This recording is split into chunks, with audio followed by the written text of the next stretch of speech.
So everyone will admit, like, yes, there actually is this incredibly long and consistent trail of corruption, deception, cover-ups in all of these administrations. And then you get to Trump, where it's like they cannot handle the fact that it's like, Trump is connected to Jeffrey Epstein and not through like a plane ride through a court case where he was accused of raping a 13-year-old girl. Like, Trump was a Kremlin asset. And again, this is not a spurious claim. This is a well-documented fact. And, why was Trump a Kremlin asset? Like, it's not because he was a geopolitical genius. It's because he wanted money and power. Like, this is very simple. This should be very easy for people to understand in terms of motivation. Like, they act that because Trump was this sort of caricature of a human being, that he could not have possibly had any self-awareness, any motivation, and this, of course, is something Trump himself cultivates. He covers up his crime with scandals.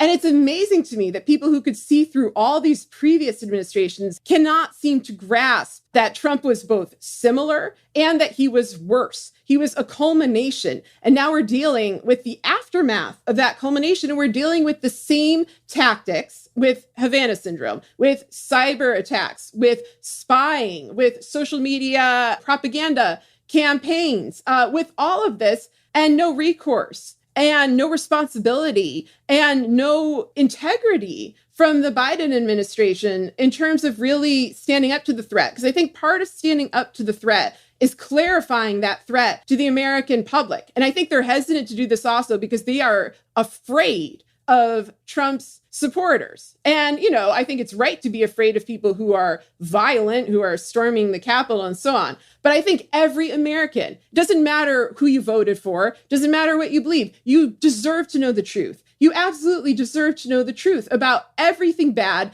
every administration has done. And so Trump voters deserve to know the truth about the Trump administration. It doesn't necessarily mean they'll believe it, but everyone deserves to know. It's a matter of civic integrity. And it is just so, not just disappointing, it's so destructive that they will not pursue these crimes with the urgency that's required right now.